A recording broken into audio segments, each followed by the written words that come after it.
I appear to have, hold on.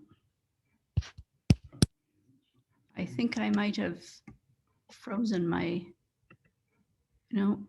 There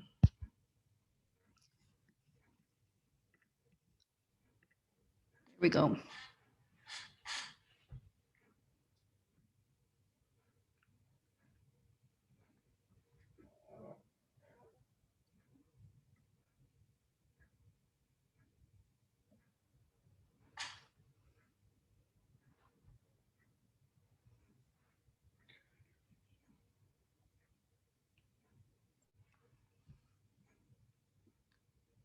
All right, whenever you're ready, Liam. Are you okay there, Finola? If it's okay with you, I'll just give you a quick intro just while you're getting your materials together there. So just happy St. Bridget's Day to everybody, and you're all very welcome to Trasna Tíre this evening. As you'll have noticed, the functionality is slightly different. So we've upgraded our Zoom to webinar, and I'm still certainly getting used to the controls, so do bear with us this evening. Can you hear me, Finola? Yes, I can hear you loud and clear. Am I coming over okay? Great. So Finola is back with us this evening to do this lecture entitled Saints and Supers.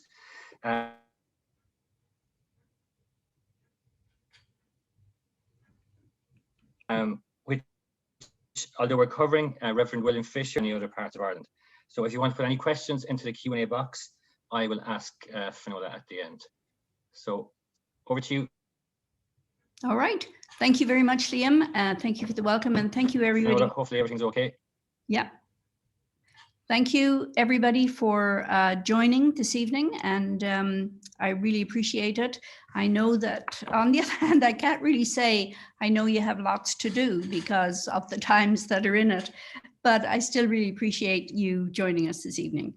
Now, my topic today revolves around this tiny little church in West Cork. It's called Altar Church. It's called Teampall na mBocht, the Church of the Poor. And it's a very unassuming little church, very pretty, but it in its day was the center of an absolute firestorm of accusation and counter-accusations. And the reason it fascinates me so much is that I believe it has much to teach us about sectarian strife and how the best and the worst can come out in people under extreme circumstances. The main protagonist at the heart of this story is the Reverend William Allen Fisher, born in 1801, died in 1880, died, by the way, of famine fever, not during the famine, but during a subsequent famine in the 1880s. Due to his actions during the famine, he is regarded by some as a saint and by others as the worst example of a cleric who tried to buy souls for soup. Now, I should explain the term super. Originally, it was applied to those who gave the soup. Latterly, it's often been applied to those who took the soup. And it's probably the worst insult that you can call an Irish person. Where are we talking about? Well, the center of our drama is the Mizen Peninsula, which is the bottom circle. But I'm also going to be mentioning Achill Island, the top circle, and Dingle on the middle circle. And that's because all of these places were centers for Protestant proselytizing activity. The close-up of the Mizen Peninsula, it's the most southwesterly peninsula in Ireland. In the 19th century, it was extremely remote and difficult of access, and it was quite poor. Let's go on and take a look at the conditions between 1800 and 1845, and we'll start with the conditions for Catholic. And I'll start with this somewhat odd choice. This is a Bronze Age wedge tomb, and it's known as the altar wedge tomb, prehistoric. And for me, it represents something, and I'll come to that in a second. But when I'm talking about Catholicism, I realized some time ago that most of what I thought I knew about Catholicism in this period was wrong, because I had been completely over-influenced by my own upbringing and experience. Ireland in the 50s and 60s. And at that time, Ireland was a country in which each town or village was dominated by a large Catholic church, and the priest was a man of great influence. The population, which was 90% Catholic, went to Mass every Sunday, and we all participated in sodalities and novenas and retreats regularly. And the children all attended school where Catholic doctrine was integrated into the curriculum. Now, this paints a picture in the mid-century, mid-20th century of a devout, disciplined, orderly, monocultural society. And none of that was true in the first half of the 19th century. And how does this Bronze Age wedge tomb symbolize that? Well, and that's because it was in use as a mass rock. It was, and that was, many of our prehistoric monuments got repurposed as mass rocks, where people would meet to say mass in secret. And this, of course, was due to the penal laws. And this particular wedge tomb / mass rock is right across the road from the Teampall, the church that we're talking about. So what were the penal laws? And I want to fill you in on a lot of background here and not assume that you have a lot of knowledge about this period. I certainly didn't when I started researching it. So apologies to those who are experts. I feel that it's necessary to go into a lot of this detail. So the penal laws, the intent was to penalize the practice of Catholicism. It was a series of laws that started after the Battle of the Boyne in 1690 and were in effect until the end of the 1700s, really, with the last remaining major one ending with the enactment of Catholic emancipation in 1829. They were basically divided into 4 or 5 main categories: laws against religion, education, property, and social activities. So Catholic bishops were banned completely. Parish priests had to be registered and take special oath. Catholics were forbidden to have schools of their own or to have their children educated by Catholic teachers. No Catholic could own a horse worth more than £5. They were forbidden to buy land. They couldn't lease property for more than 31 years. They couldn't become a guardian. They couldn't carry arms. The laws of inheritance were altered so that a son or daughter who adopted the Protestant religion would become the sole heir or heiress to the property. Now, these were extremely draconian measures, and the net result of them was an apartheid that reduced the Catholic Irish to illiteracy and poverty and forced them to practice their religion in secret. At the end of this period, which also coincided with further plantations in which the land was confiscated from the Irish and handed over to planters who were almost entirely British and Protestant, only 5% of the land remained in Catholic hands. So all the land in the Mizen was owned by a landlord class who were almost 100% Protestant or Church of Ireland, while the vast majority of the people were Indigenous Irish and Catholic. Now, this is the area we're talking about. This is Tourmore Bay. As you can see, it's incredibly beautiful, but it's also very rocky and barren. Very little arable land here. I think that we could say that poverty was the defining characteristic of the vast majority of Catholics in the Mizen. This is a good example, although it's from Galway, this is a good example of what was called 4th class housing. And this is the kind of housing that most people in the Mizen, a huge majority of the population lived in, this 4th class land. You can see that the man is actually dressed and appears to be wearing shoes. Most people wore nothing but rags, and shoes were a distant luxury. The economy was based on potatoes. So the economy of the poor, each cabin depended on what they could grow on an acre or even half an acre. The type of potato that was grown was called the lumper. It was very nutritious and it could feed whole families. And so after the advent of the potato and the setting up of the potato-based economy, the population burgeoned. And by the time of the famine had reached 8 million. But as you all know, many monoculture crop is very dangerous because if anything happens to it, there's no backup. Now, of course, also there was no security of tenure. Tenants were routinely evicted for non-payment of rent or at the landlord's will. Few were ever compensated, and there's certainly evidence of wholesale land clearance after the famine, but it certainly happened a lot before the famine as well. Now, despite all of this, in and around Catholic emancipation 1829, and often with the help of what were called liberal Protestant landlords, there were some proper churches built on the Mizen to replace the former mass houses, which for the most part were just falling down shacks. And here's a view of Ballydehob in the early, we know it's in the early 1820s because the church is already built in the hill, and that was built even before, it was built in 1825, just before Catholic emancipation. And believe it or not, that same church is still in use today. However, most people had no church to worship in, and so masses for the most part were conducted outdoors.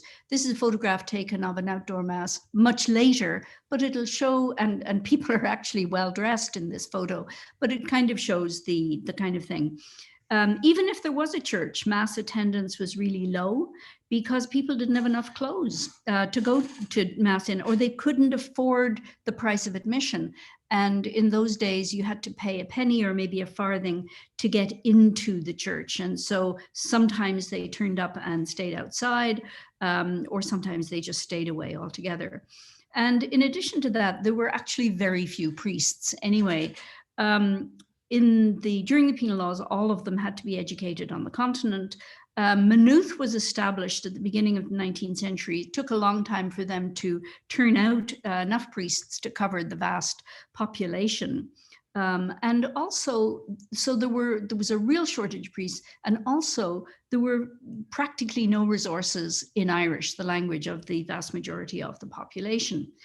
So how did this enormous impoverished population stay connected to their idea of themselves as Catholics? And how did they participate in religious observances? Well, the answer appears to be to lie in a host of practices that centered on feast days like St. Patrick's Day or May Eve or Halloween or Lunasa. And in patterns, the complex customs that accompanied a visit to a shrine or to a holy well. There were also highly ritualized wakes and funerals, and a whole other vast set of sort of semi-religious, semi-folk beliefs, often based in pre-Christian traditions that influenced the daily actions of people. Now, pattern days like this one grew in popularity and were often the occasion of enormous gatherings. Pilgrims would come to perform the truss, the pilgrimage, which was a ritualized set of rounds and prayers. The first half of the day was taken up with this kind of activity. The second half of the day was for feasting and drinking, and often a faction fight would emerge. Now, a faction fight in itself was a ritualized contest between members of different families. And the day would end, very often there's lots and lots of descriptions of the sort of the parties and the goings on that would happen after the ritual of the prayers at the Holy Well or a shrine of some kind. Now, all of these practices, of course, were deplored by the Church of Ireland. Their ministers, their members were horrified by the sort of the semi-pagan and idolatrous, what they considered to be idolatrous nature of these activities, and by the violence that often marked the end of the day. when Protestant missionaries were looking for support for evangelizing missions, all they really had to do was to describe one of these pattern days to a polite and educated British audience, and the money came pouring in to save these poor benighted souls. Now, education, of course, was another huge issue, and the Irish had hedge schools where they were taught by itinerant masters. But eventually, and this is an early national school that is now derelict, the National Schools Act was passed in 1831. And this act was specifically and emphatically non-denominational. Before this, there were several Protestant societies forming, supporting rudimentary schools in the Mizen, on the Mizen, schools in which the Bible was used as a teaching text. Catholics could attend those, and many did, in order to get a rudimentary education, or they went to the hedge schools, or they had no education at all. Now, when the National Schools Act was passed in 1831, Catholics seized upon the opportunity to build national schools. And the efforts were often headed up by the parish priest, who carved out areas adjacent to, but separate from, their churches to build a new school. And this one, the now derelict one, was built right beside a Catholic church, but separate from it.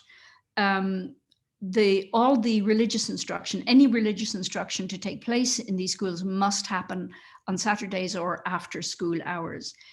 Now, Catholics, as I said, embraced the whole opportunity to start building schools, but Protestants were outraged that the Bible was banned as a teaching text, and did not participate and set up their own schools, financed mainly by missionary societies. And I think this is one of the great tragedies of Irish history, that a national school system that was set up to be specifically non-denominational didn't turn out that way at all. In fact, we have a highly segregated school system here. And in my small village, the village of Ballydehob, there is both a Catholic and a Protestant elementary school.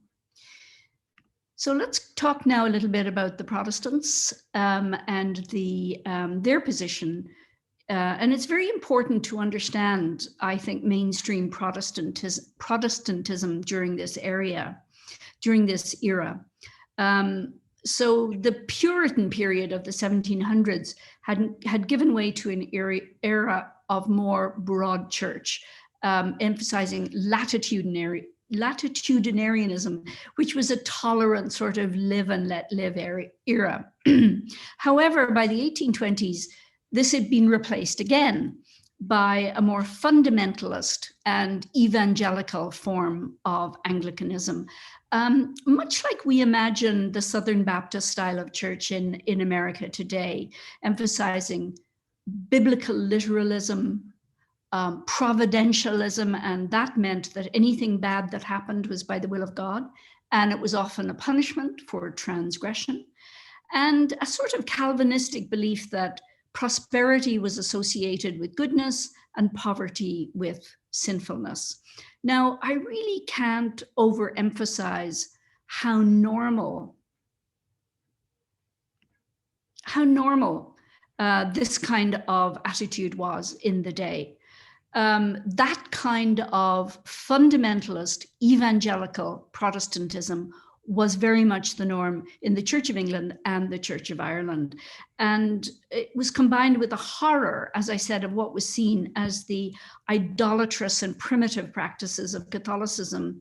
And anti-Catholic sentiment was rife in this period. Now, I'm using the term Protestant throughout, but I do want to clarify that there were several forms of Protestantism besides the established Church of Ireland. John Wesley, and here he is preaching. He had come on preaching tours several times and had left a thriving Methodist tradition in Ireland, which persists to this day. And besides Catholics, non-Church of Ireland forms of Protestantism were also the targets of discrimination and had been subject to penal laws.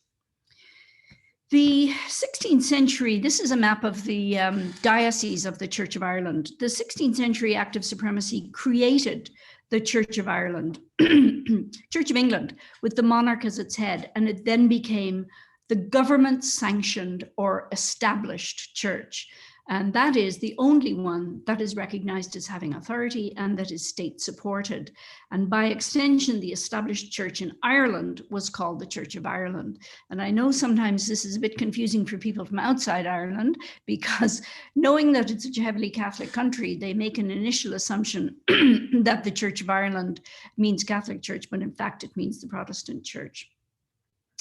Now, as the established government-sponsored church, all church property also accrued to the Church of Ireland. This is St. Patrick's Cathedral, built by the Normans initially, and it and all the other in existence churches, friaries, monasteries, everything now became the property of the Church of Ireland. And one of the things about being the established church is that your position is maintained through tithing, and everyone, no matter their own religion, had to pay tithes to maintain the established church. And this was enforced sometimes brutally and with the backing of the state. So in this picture, for example, you can see the proctor with his hand out and the military at the door ready to back him out. Now, this, of course, as you can imagine, was absolutely the cause of outrage among Catholics and non-Church of Ireland Protestants as well. And tithe wars raged throughout the 1820s and the 1830s. This is an image of Daniel O'Connell at one of his monster meetings, which he held all over the country, including in Skibbereen and Bantry in West Cork. Now, eventually, Catholic emancipation was won in 1829, and a compromise on tithes was reached in the 1830s, which commuted them somewhat, but mainly sort of sent them underground. They moved the burden onto the landlords, who of course passed them on to the tenants. So the tenants weren't much better off, but the whole thing sort of settled down a bit because at least it was more hidden. Here's a man, this is the Reverend Robert Trail. And in West Cork, these tithe protests were most hotly condemned by this man, Reverend Robert Trail. He was the rector of Schull. He was virulently anti-Catholic, but remember, that wasn't unusual. And of course, he was afraid of losing his income. His father had employed a very brutal proctor, and this had not been forgotten in the district. But I don't want you to cast him as the villain in this story just yet, because just remember him and we'll come back to him later. Now, sometimes anti-tithe protests led to violence, and there were several incidents in West Cork where rectors or vicars were attacked. This is an incident at Carrickshock, where there was a whole-scale battle. It was a dangerous time in some ways to be a Protestant minister in Ireland. And as you can imagine, it was an uncomfortable position to be in. 90% of the, or 85% or so of the population was Catholic, who deeply resented you being there and having to support you. I want to also mention this man. This is Archbishop James Ussher, and he's long before our story happens. He was the Protestant Primate of Ireland in 1634, but I do have a reason for mentioning him. Now, James Ussher was the one who calculated that the world was created on the 23rd of October, 4004 BC. And he was at the time very influential, and this was broadly accepted right up into the 20th century, early 20th century. There are still people who believe that. However, for our story here, what's more important is his other claim, which was equally influential, and that is that the Church of Ireland, not the Catholic Church, was the true successor to the original Irish Christian faith brought by St. Patrick. St. Patrick, he claimed, was Protestant in his orientation.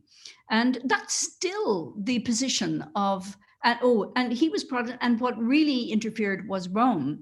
So the Protestant religion was a much more faithful reflection of the ancient Christianity that St. Patrick had brought. And this, by the way, is still the position of the Church of Ireland to this very day, very much contested by the Catholic Church, of course. And I can't really go into the arguments here, but I want you to remember that claim, because we'll come back to it later, that the Protestants, not the Catholics, are the true inheritors of Patrick's Christianity. Now, here's another bishop. This is William Magee, the Archbishop of Dublin, and he was fervently committed to the Second Reformation. What do I mean by that? Well, he gave a firebrand sermon when he was inaugurated in 1822. And this was generally seen as the kickoff of what was called the Protestant Crusade in Ireland. And his belief was that the conversion of what he called Romanists to Protestantism, he saw that as a far better option for them and for the country.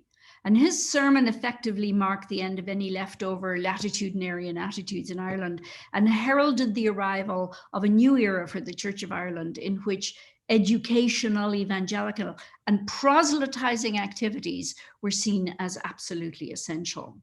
And so it began. The evangelists saw a fertile field in Ireland and set out armed with their Bibles and their pamphlets and their tracts, ready to convert anyone they can, ready with zeal.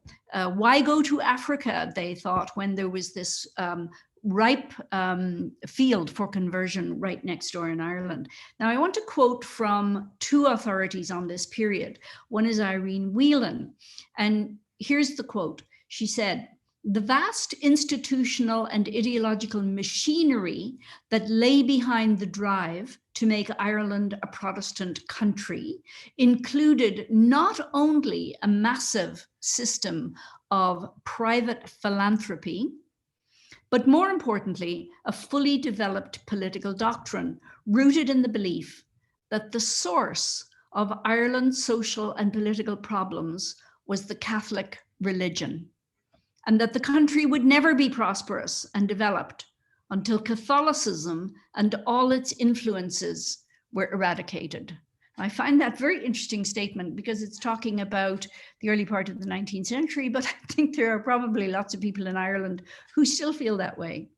Desmond Bowen is the recognized authority on this Protestant crusade.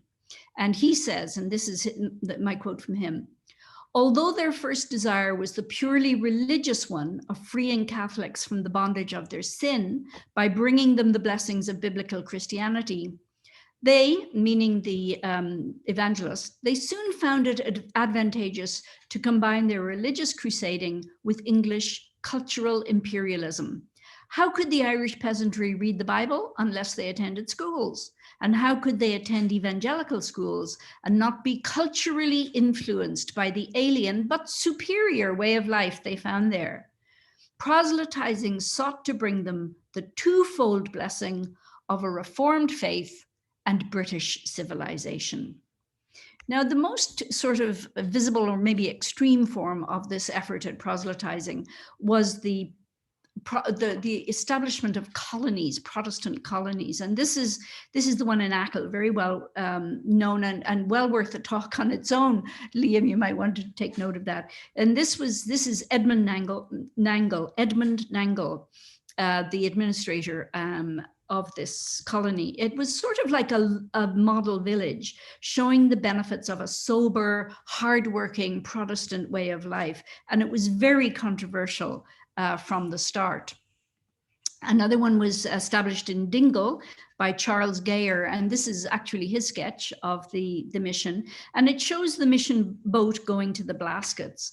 And herein lies sort of one of the interesting conundrums of this evangelical movement, because part of it involved translating the Bible into Irish and the provision of literature in Irish, and the emphasis on education and literacy in order to be able to read the Bible and the tracts.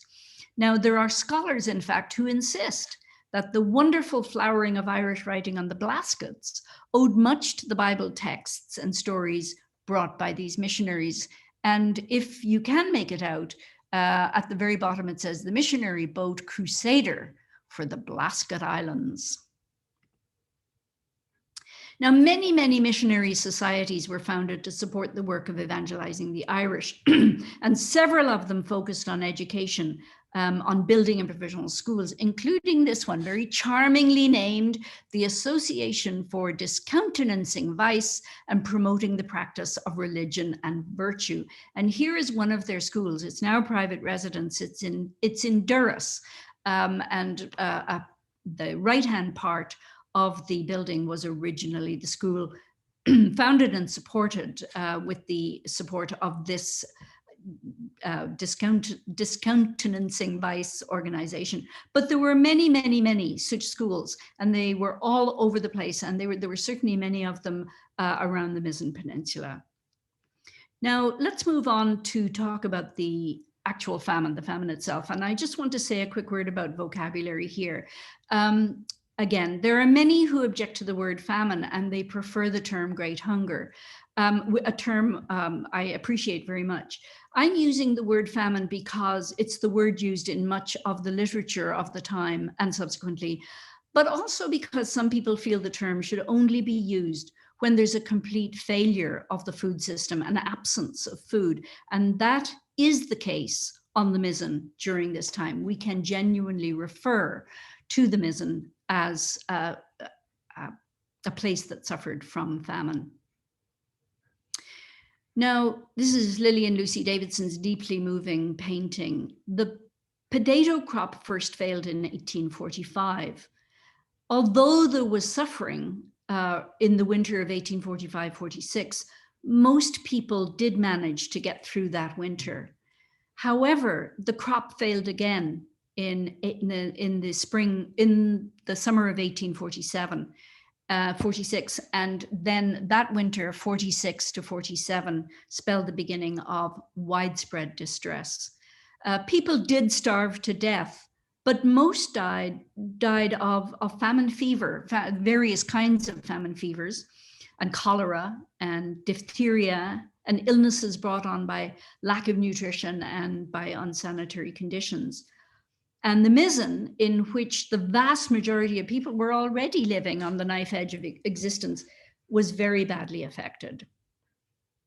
Now, the only resort really that people had were to these relief committees, which were made up by local clergymen and gentlemen. And many relief committees did wonderful work. They set up soup kitchens, they petitioned for board of work schemes, and generally speaking, things would have been a lot worse without them. And I'm just using this picture to represent what the Kilmoo Relief Committee might have been like. And Kilmoo was the parish that encompassed Goleen and Schull, Goleen and Toormore. And what I want to do is read you out in full the proposed motion of the Kilmoo Relief Committee, and also the names of the people who proposed these motions. So proposed by the Reverend Fisher and seconded by, he was the rector of the Protestant Church, and seconded by the Reverend Lawrence O'Sullivan, Catholic parish priest. That this committee, having repeatedly tried, before I go on, I want to read this out in full to you, because I think it has the immediacy of men who are normally very law-abiding at their wits' end, and also because it is a document that is directly from the period and the place that we're talking about. That this committee, having repeatedly tried, but in vain, to arouse the attention of the government to the state of destitution and distress in this remote district, have determined to bring the matter before the public through the medium of the press. Proposed by Richard Hungerford, second by the Reverend Henry P. Proctor, that the following statement of facts be forwarded. The parish of Kilmoo contains 7,234 inhabitants, or 1,289 families. We calculate that 7,000 inhabitants require food. in consequence of the failure of the potato crop. The parish produces very little corn. Potatoes feed the people, the pigs, the poultry, the cows, the horses, and enable the fisherman to dispose of his fish, for which he did not this year get as much as paid the expenses of taking and saving it, as the poor, from the destruction of the potato crop, are unable to purchase it. Thus deprived of their only means of support, they are now literally famishing. All this in substance we have stated over and over again to the Lord Lieutenant, the Lieutenant of the County, the Commissary General, and the Commissary at Skibbereen. We asked a depot, we offered a store free of expense, we entered security, and when we had done all this, at the end of a month, we received a letter from the castle with a paper on brown bread enclosed to say we had better purchase wheaten and barley meal. Proposed by the Reverend Thomas Barrett, Roman Catholic curate, and seconded by Mr. John Coughlin.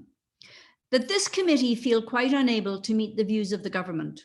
There are only 2 resident gentry in this district. There are no merchants here. There are no mills within 23 miles. There's no bakery within that distance, nor is there any way of procuring food except through the medium of our committee, which out of our limited funds of £165 have kept up a small supply of Indian meal, and even with our very best exertions, in consequence of our trifling finances and being obliged to bring our supplies from Cork by water, we have been twice for a fortnight altogether without meal. Proposed by Mr. B. Townsend, seconded by Mr. J. Fleming, that our funds are now exhausted and we've no means of renewing them, while the demand for food is fearfully increasing. We see no other way left to us but try to the medium of the press to arouse the government to a sense of the fearful state of things which is inevitably impending. Rapine has already commenced, and who can wonder? Many are living solely on salted herring, many more on seaweed, and when our last supply of Indian meal was sold, they offered 3 shillings a stone and would not go away without it for some that was damaged, the very smell from which was so offensive that it was thought unfit and dangerous food for human beings. Proposed by Reverend Lawrence O'Sullivan, parish priest, and seconded by Mr. A. Sullivan, that these resolutions be published in all the Cork newspapers, the Dublin Evening Post, Dublin Evening Mail, and the Times London newspaper, and a copy be sent to Lord John Russell and Sir Randolph Ruth, with a faint hope that something may be done without delay, for the case is urgent, to relieve our misery and want, else the public will soon hear of such tales of woe and wickedness as will harrow the feelings and depress the spirits of the most stout-hearted men. Signed, Richard Notter, Chairman, W.A. Fisher, Rector of Kilmoe. Now, what this shows is that everyone was working together at this point. The famine continued, it got worse. This is a picture, by the way, by Daniel MacDonald, the same one who painted the faction fighter and the eviction painting. But at least everyone was pulling together. Everybody, all the Protestant, the Catholic, the landlord, the clergy, they were all cooperating to run this relief committee, and all feeling equally desperate and in need of relief. The relief didn't come. Things got more and more desperate. Deaths increased. The illustrator, James O'Mahony, the Cork artist, was sent by the Illustrated London News, and his pictures of what was happening are very famous. And this particular picture is Robert Trail. Remember him? The one who was so virulently anti-Catholic and very distressed by the tithe wars. And it shows him visiting a poor Catholic family, Mullen's Hut. The interesting thing is that before the famine started, and before he met Reverend Trench, who came to do good in the area, he had never been inside a Catholic home. However, he saw what needed to be done, and he was the rector of Schull, and he worked tirelessly to try and feed as many people as he could without regard for their religion. And he died of famine fever himself in 1847, and he was mourned and honored by everybody for his heroic efforts. And now we'll come to the specifics of what happened in Tourmore, and back to the Reverend William Fisher. Fisher was a Trinity-educated scholar, and he was fluent in Irish. He appears to have been a very charismatic man, sort of gentle. He was described as patrician in his manner, kind. He was loved by his flock, whether they were Protestant-born or converts. He was also a bit of a curious mixture. He was very evangelical and anti-Catholic, very much in that way a man of his time. But he was also influenced by the High Church Tractarian movement. John Henry Newman and others wrote highly influential tracts aimed at moving the Anglican Church back towards Catholicism, with such things as confession and communion being reintroduced, and the emphasis taken off the pulpit and onto the altar. And you can see all these kind of almost contradictory parts of his personality in what's coming up. His son-in-law was Standish O'Grady. Standish O'Grady was a famous character of the Celtic Revival, and you can see there. I hope you can see there this quote from Standish O'Grady, and obviously he was full of admiration for this man, for Fisher. Fisher had succeeded Standish O'Grady's father, the Reverend O'Grady, as rector of Kilmoo, and after which O'Grady, the clergyman, moved on to Castletownbere. But before he went, he'd already won many converts before the famine, and the Protestant population in Kilmoo was increasing greatly. Here is one of the quotes in which I think you can say that Fisher is seen as a saint. Fisher was initially involved in establishing a soup kitchen in Goleen. However, it all began to fall apart very quickly. And here's a quote from Father Lawrence O'Sullivan. I'll just give you a minute to read that.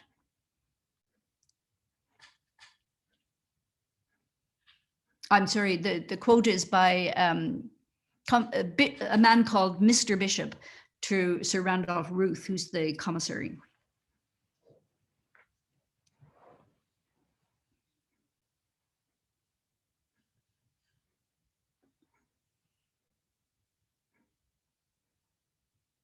Now, the clergyman, the clergyman that he's referring to as Fisher, of course, and also Father Lawrence O'Sullivan. And it's whether or not Father Lawrence O'Sullivan deserted his flock at this time is very controversial. It's been asserted by Bowen. He says that the people had quarreled with Father O'Sullivan and he had left. But the real authority on this, on all of this, Father Paddy Hickey, who's written the book Famine in West Cork, he asserts that yes, he left, but only for a very limited time to raise funds. And while he was away for that purpose in Cork, another source says that he succumbed to famine fever. So he may have been away for only 2 weeks. He may have been away for as much as several months. But all in all, it does seem as if he worked very hard. And his curate, Father Barrett, was there all the time. And both of them, it seemed, worked very hard. Now, let's take a look at the map of the area for the building of this church. So there was no, Fisher had several converts already in this area of Tourmore. He had built himself a house, the top left hand, you can see Tourmore Cottage. He built himself a house so that he could come and minister to these people, but there was no church. If you look at the very bottom of the screen, you'll see the word Crumlech, and that's the altar wedge tomb that I showed you several slides back. You can see that there's a small village here with a schoolhouse, and that was the Protestant school that Fisher supported. Goleen was many miles away. It was over rough terrain, and he hit upon the notion that there should be a church here. Now, the school was supported by one of the Protestant societies, and Fisher provided what resources he could also. During the famine, he brought food to the school, and as not surprisingly, the enrollment greatly increased as a result. Bible reading was a large part of the curriculum, and clothing was distributed to the students as well. Fisher had a printing press, and he had a vast network of connections in the missionary and philanthropy field. So he set about energetically writing to everyone asking for funds. And at first he thought he might build a new school or another school, but then he hit upon the notion of a church. Here's an example of the kind of thing he was able to do with his printing press. In this case, this brochure was produced after the church was built. Now, this is the kind of church that was typical at the time. This is a Timoleague Church of the Ascension. It's the kind of government-sanctioned establishment church that was being built all over Ireland at this time, funded by an organization called the Board of First Fruits. And there's a certain sameness to it, Gothic pointed arched windows and a square tower. Many of these small churches look almost identical. And this is what Fisher built, a very, very different church. Now, in the literature that I've found about this church, he refers to this church as a Celtic church and said it was modeled on the original old Irish churches. It was a nave and chancel church. So this is it looking from the back. So it had a nave, and then the chancel is a projection at the back which held the altar. And it had two transepts providing a cruciform shape. And note the very steeply pitched roof. And when you look at it from the side, you'll see these tall, narrow windows with triangular tops. And that triangle shape is carried out in the main door and also in the porch window. So where did this idea come from that this was a Celtic church? Well, here's an example. This is St. Flannan's Oratory in Killaloe, County Clare. And what you can see here is a steeply pitched roof, a western entry, the same as the Teampall na mBocht had, a window over the main door. And this is one of the windows in that Romanesque, probably 12th century church in Killaloe. Interestingly, there was one other church that was identical in design to this one. It's the only one I can find. I can't find any other model for this anywhere. I don't know if Fisher came up with it. This is the church on Cape Clear, which was yet another attempt at a colony. This one established by the Reverend Spring. And this church is almost identical to Teampall na mBocht, the Church of the Poor in Alter, and it in Tremor. Very interesting. I don't know who got the idea first, where the design came from, but these two churches very much relate. Sort of the symbolism of the church relates to Usher's claim. And as I said, the Church of Ireland position that it was they, not the Catholics, that were the true Irish church. So the symbolic relation of this building, of the design of this building, is to the claim that this church was related to the original Church of Patrick.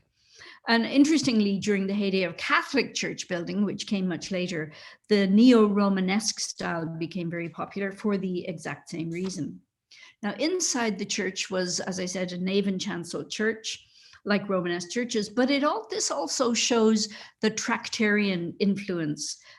This is no longer, the emphasis is no longer solely upon the pulpit. Previous churches didn't have chancels, and they had one, sometimes even two pulpits, and were often known as preaching boxes. And this is very interesting to this stepped triangle archway, which is carried through on the windows and in the arch. Very interesting design, and I have no idea where Fisher got that, whether it was his own contrivance or based on something else. It certainly isn't Romanesque or early Irish in any way. Here's his pulpit and the vestry door, and it just shows that the same design was carried through in everything. But what I think is most remarkable about this church is that it was built at the absolute height of the famine, and completely by manual labor. Fisher, as most Victorians did, believed that charity didn't do any good, that wages worked better than charity, people should work. And in order to confine the wages to the most needy, he specified that no horses or carts could be used. And he thus excluded the better off farmers. There's no evidence that he employed only Protestants or converts. He appears to have employed both Catholics and Protestants. There's also no evidence that he stipulated any conditions such as Bible reading or conversion for those who built the church. Now, Owen Harris has written a play called Super Sullivan based on this story. He looked at all of this in detail. He conducted an enormous number of research with local people. He's convinced that these poorest of the poor, these landless laborers or spalpeens, were obviously very proud of what they'd built. And it's hardly surprising that they respected the minister who'd come to their aid and wanted to worship in what they saw as their church. Now, Fisher, however, got into hot water very quickly. So a Protestant church built by a Protestant minister using money raised for famine relief was always going to excite outrage. The crux of the matter, of course, is whether or not the aid he provided was conditional on conversion. There's no evidence that it was, but many other West Cork Protestant clergymen labored to alleviate famine suffering, but most managed to remain on good terms with their Catholic neighbors, and they won praise from them rather than criticism. So let's look at some of the contemporary criticisms. Father Barrett, you remember he was Father Lawrence O'Sullivan's curate. This is what he had to say.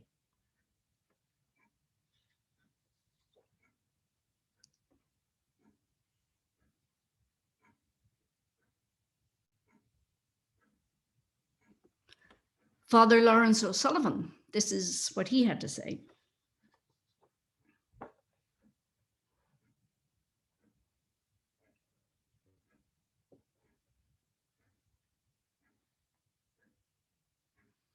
And finally, another contemporary quote by Michael O'Sullivan.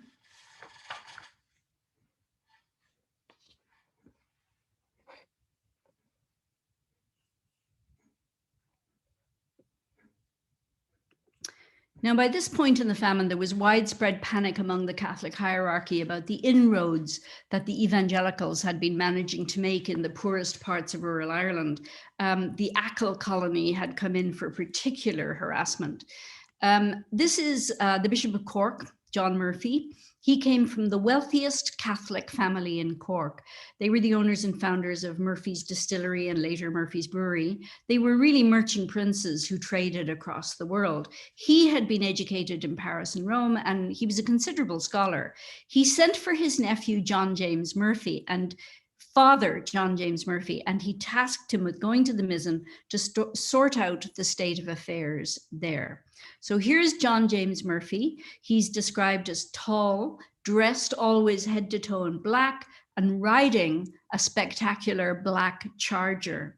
He was known, and I promise you I'm not making this up, as the Black Eagle of the North.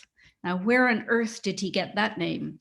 Well, he'd spent his younger days working as a fur trader for the Hudson's Bay Company in Canada, and there was a long and complex story about how he'd been made a blood brother and been given the name the Black Eagle of the North. And of course, this all added to his mystique. So Father Murphy brought supplies with him, meal for the children in the national school. He took lodgings in Goleen, and he set about sniffing out the converts.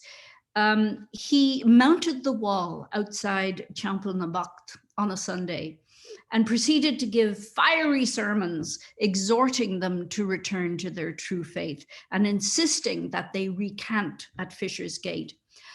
His appearance and his eloquence was electrifying, and it soon had the desired effect on some, but by no means all of the converts. So he did manage to win back some converts, but by no means all of them.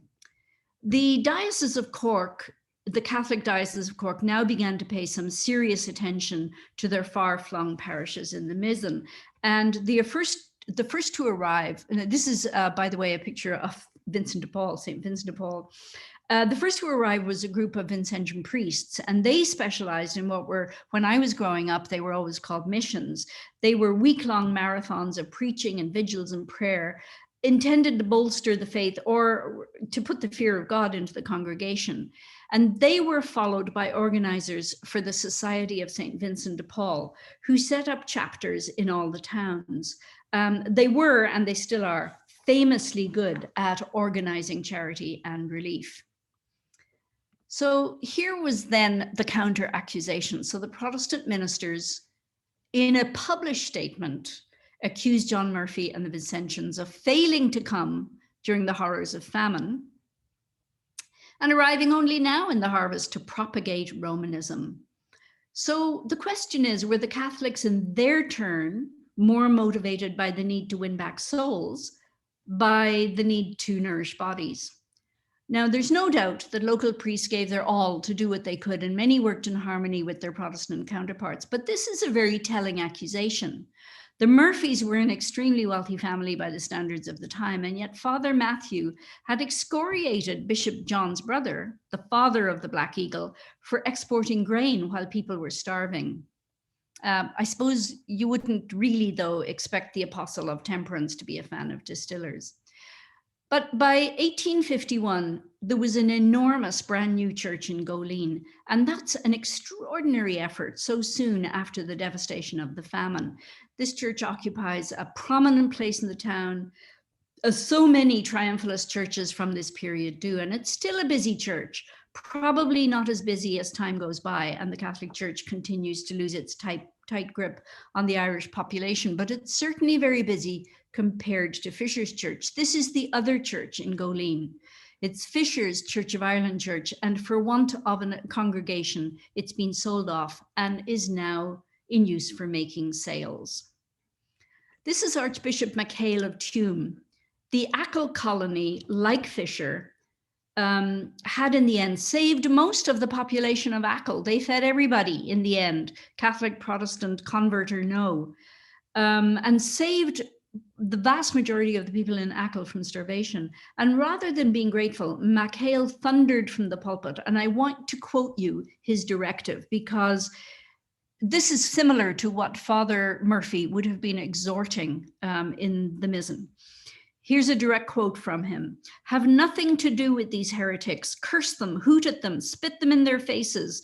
Cut the sign of the cross in the air when you meet them, as you would against devils. Throw stones at them, pitch them when you have the opportunity into the bog holes. Nay, more than that, do injury to yourselves in order to injure them. Don't work for them, though they pay in ready money. Don't take any medicine from their heretic doctor. Rather, die first." Well, I can't say that that shows much compassion. Cardinal Paul Cullen arrived shortly thereafter from Rome to take charge of the Irish Church, and this started a long reign in which the Catholic Church was totally transformed and brought into line with European mainstream Catholicism. It's the victors who write history, of course, and in this case, it's true that Fisher was on the wrong end of history. But I think you can see in MacHale's words just as virulent an anti-Protestantism as the evangelicals, including Fisher, spouted against Catholicism. And sadly, this spirit of sectarian strife was allowed to carry on well into the 20th century. And in fact, I'm not sure we've gotten rid of it yet. So the word superism has persisted in the Irish vocabulary. And as I said, it's one of the worst insults you could say to someone, and it's still potent after all these years. It connotes that you've sold your soul for some kind of material advantage, that you've betrayed your tribe for gross self-interest. So I was interested to see if stories about Fisher persisted in local folklore. Now, Dukas is, as many of you know, the National Folklore Archive, and within this is the schools collection. During 1937 to 39, more than 50,000 school children from 5,000 schools in the Irish Free State were enlisted to collect folklore in their home district. And I wanted to see if the collection's online, it's searchable. I wanted to see if stories about Fisher had persisted. And what I found, I would say, astonished me. The memory's still very much alive, but they kind of turned into folk tales, a bit garbled and confused. Fisher was accused of everything: withholding food unless people converted, commandeering all the clothing donations, evicting people who wouldn't convert, all kinds of things like that, none of which there's any actual evidence for. But here is an actual quote. Here's a typical entry.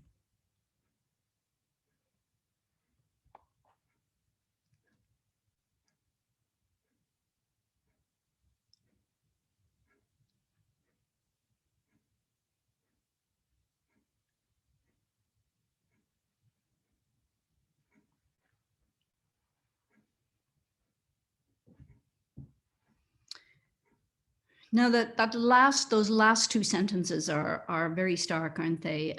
There's no compassion in here for those who were starving, is there? And not a trace of the sense that anybody would convert out of conviction or turn away from the Catholic Church unless they were forced to by extreme conditions. I grew up in that tradition. Here I am. This is me in this picture somewhere. I won't tell you which one I am, in St. Patrick's National School in Bray at the end of the 50s. And I'm very familiar with these kinds of stories. The John Barry story is all too familiar with me. To me, a man who'd let his children starve to death rather than take the soup.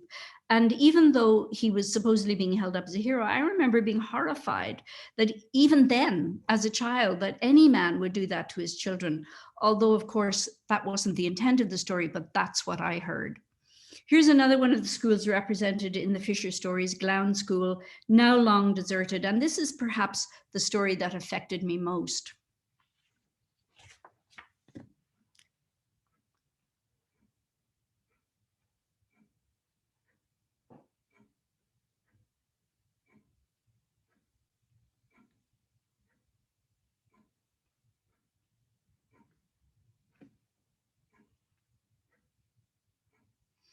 Now, what I want you to note in this is that the ethos of the classroom was that it was acceptable to name and shame living people as supers.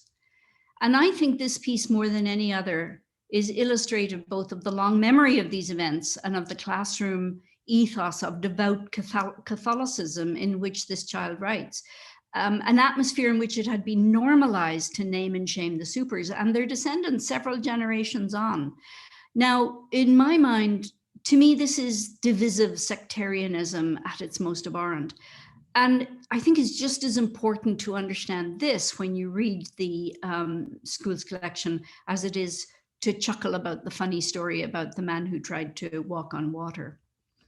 So my hope is that we've moved beyond this now in Ireland and that we can bring compassion and understanding of all the complex forces at work during this awful time, and that we can accept that many people changed religion to genuine conviction rather than being bought by soup. I can't absolve Fisher of bigotry, even though it was the norm of his time, and his enthusiasm for his version of salvation made him fall out with his Catholic colleagues in desperate times. But despite that, and despite his legacy, we have to acknowledge that William Allen Fisher saved hundreds of people in the Mizen from starvation through his own energy and his genuine love of the poor people under his care. He and those poor laborers should be celebrated, not condemned for their achievement in building this beautiful church. In a spirit of reconciliation, I would wish for the term super to fall into disuse as an insult in Ireland, and I would wish for Fisher to rest in peace. Thank you.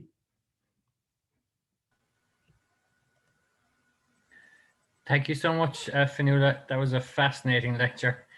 I have a couple of questions coming through here on the Q&A. One is from someone you mentioned already. So Patricia Byrne has written a fantastic book on the colony in Achill. So she's got a question. Hi Finola, most interesting talk. I've written a book on Edward Nangle and the Achill mission, the preacher and the prelate. I've read it myself. It's a really, really good read. Just wonder if you've seen St. Thomas's Church at Dugort that was built by Edward Nangle circa 1850. It seems very similar in design to Teampall mBocht. Patricia. Oh, Patricia, that's wonderful. I'm going to get to Achill as soon as I can. I've been wanting to get there. As you know, we've all been wanting to get everywhere. I've been wanting to get there for a long time. And to really, I remember being in Achill as a child, but of course knew nothing of these things then, and have wanted to get back there now for a couple of years. So I'll be up there as soon as possible and take a really good look at that church, and be very interested to see whether or not it's got those same elements, because it's very curious, isn't it, this design, and where did it come from? The other thing is that it wasn't a sanctioned church. It was built by private funds, not by the Board of First Fruits. And afterwards, Fisher realized that he needed to put a vicar in there, a minister, and he also needed to ensure that it could be maintained. And so during the sale of lands, he bought a lot of the land around there in order to provide support for the minister of the church. And interestingly, that's one of the reasons why, because he was such a big landlord in the area, he was afterwards accused of threatening people with evictions in case they converted. That was one of the stories that came down. There doesn't appear to be any basis, in fact, but thank you very much. And I'm going to look out for, I'm going to buy that book because it sounds like right down my alley. Thank you, Patricia. Yeah, we might actually invite Patricia on for a lecture if she's interested. It's a fascinating topic down in Achill, Edward Nangle and the Achill mission. A question here from Gerard Finola. Was there a concerted effort by managers of the workhouses who are mainly Protestants at Protestantization of Catholics? Not that I know of, Gerard. There may have been here and there. I haven't read much about that. And I also didn't know that they, well, I suppose I did know that they would have been mainly Catholics, yes, because they would have been employees of the Poor Law Union, or mainly Protestant, I should say. So I'm sorry, I can't answer that question, but that sounds like a really interesting lead. There's a question here, Finola, from a person I might know, John Knightley. The church, Teampall mBocht, seems to be in very good condition. Is it still used as a place of worship? Yes, it is. It's and it has quite a thriving community.